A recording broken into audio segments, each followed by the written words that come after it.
Ik ben op zeer jonge leeftijd verhuizen van Greensland naar Kolmenswaard. Die Kolmenswaard, daar waren net zoveel mensen, maar er staan 3 kerken. Ja, dan wist je wel hoe laat het is, hè? Die is zo fijn als de harrejassers. Dan is daar een gereformeerde kerken en die is John Jonk een gereformeerde squallen. Daar zit ik op. En er is een hervormde kerken en een hervormde squallen. En hier is nog een baptistische kerken. Maar ja, die hier in squallen, maar dat weet ik gewoon onnozel volk waarschijnlijk. Maar in ieder geval, ik zie het. En ik zal het nooit wegvergeten.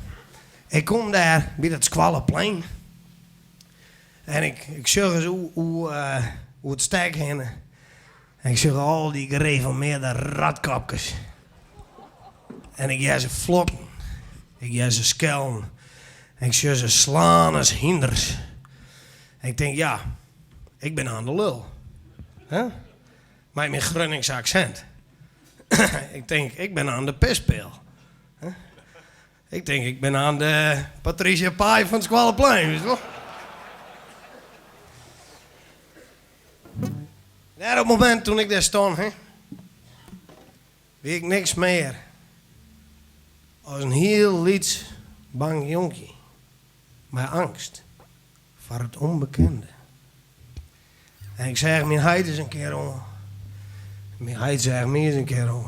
En wat er toen ze me zei, zal ik nooit wegvieren.